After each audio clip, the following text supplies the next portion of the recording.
అప్పుడే mummy mummy flight land అవుతుంది అనే మాటలకి సమీర ఒక్కసారిగా లేచింది. ఆ వాయిస్ తన గారాల పట్టి స్వీటీది. తన అమాయకమైన మొహం, గోధుమ రంగు కళ్ళని చూడగానే సమీరకు ప్రాణం తిరిగి వచ్చినట్టుగా అనిపించింది. అప్పటికి 6 సంవత్సరాలు గడిచినా ఇంకా వాళ్ల మాటలు తన చెవిలో మారుమ్రోగుతున్నాయి. అమ్మా, మనం నాన్నని వెతకడానికి హైదరాబాద్ వెళ్తున్నామా అని అడిగింది తన కూతురు స్వీటీ. నీకు నాన్న లేడని ఎన్నిసార్లు చెప్పాలి అని చాలా సింపుల్గా అంది సమీర. అయ్యో మమ్మీ, ప్రతి బిడ్డకు తల్లిదండ్రులుంటారని స్కూల్లో టీచర్ చెప్పింది. అలాంటప్పుడు నాకు డాడీ ఉండాలి కదా అని నవ్వుతూ కళ్ళెగరేసింది స్వీటీ. తను పట్టించుకోకుండా ఉండడంతో అయితే మనం ఆయన్ని వెతుక్కుంటూ వచ్చామా అని అడిగింది. ఆ మాటలకి 6 ఏళ్ల క్రితం హాస్పిటల్లో కవలపిల్లలు ప్రసవించిన సంఘటన గుర్తుకు వచ్చింది. ఆ రోజు ఒక వ్యక్తి తన నుంచి పిల్లల్ని లాక్కోవడానికి ప్రయత్నించాడు. సమీర వీక్గా ఉన్నా కూడా ధైర్యంగా ఆ వ్యక్తిని ఎదుర్కొని స్వీటీని కాపాడింది, కాని తన కొడుకును రక్షించుకోలేకపోయింది. ఆ సమయంలో సమీరకి బాగా గాయాలవ్వడంతో తనని లండన్కి తీసుకువెళ్ళింది తన మేనత్త. ఈ 6 ఏళ్లలో సమీర పూర్తిగా మారిపోయి మిస్ యూనివర్స్ లాగా అందంగా తయారయ్యింది. అక్కడ ఉన్న అందరి కళ్ళు తననే చూస్తున్నాయి, ముఖం తిప్పుకోనంతగా. తప్పిపోయిన కొడుకు గురించి రాని సమీర ఇన్ని రోజుల తర్వాత సంజయ్ మొండి పట్టుదల వల్ల తన విడాకులు విషయమై వచ్చింది.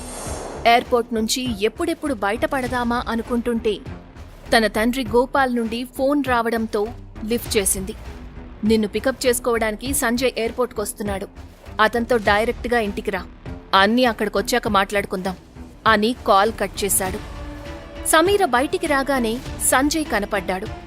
ఇప్పుడు తను కుర్రాడిలాగా కాకుండా ఒక బిజినెస్ మ్యాన్ లాగా కలర్ఫుల్ సూట్లో పొగరుగా కనపడ్డాడు. ఇప్పుడు నా కోరిక నెరవేరుతున్న సమయం వచ్చింది.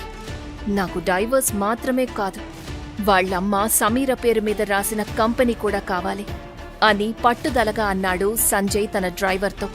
అప్పుడే తన కళ్ళు ఎంట్రన్స్ నుంచి వస్తున్న అందమైన అమ్మాయి మీద పడ్డాయి.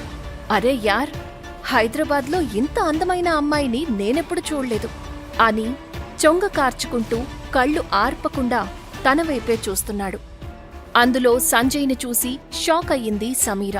తను సమీర అన్న విషయం సంజయ్కి తెలియకపోవడంతో, హలో మిస్ గార్జియస్, నువ్వు హైదరాబాద్కి ఫస్ట్ టైం వచ్చినట్టున్నావు కదా అని నవ్వాడు. సంజయ్ తనని గుర్తుపట్టలేదని తెలిసి సమీర ముందుకు వెళ్తుంటే ఓటమి ఒప్పుకోని సంజయ్, ఎక్కడికి వెళ్తున్నారు చెప్పండి, నా కార్లో డ్రాప్ చేస్తా అని కొంటిగా తన వైపు చూస్తూ పక్కనే ఉన్న స్వీటీకి హాయ్ అని చెప్పి, తను మీ చెల్లెలు కదా అని సమీరతో అనగానే స్వీటీ నవ్వింది. ఇంతలో గోపాల్ సంజయ్కి కాల్ చేసి సమీర కనిపించిందా అని అడిగాడు. లేదు, ఇంకా కనపడలేదు.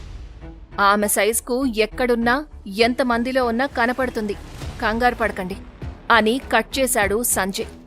తన గురించి అలా మాట్లాడటం చూసి కోపంతో పెద్దగా టాక్సీ అని అరవడంతో కారు వచ్చి ఆగింది.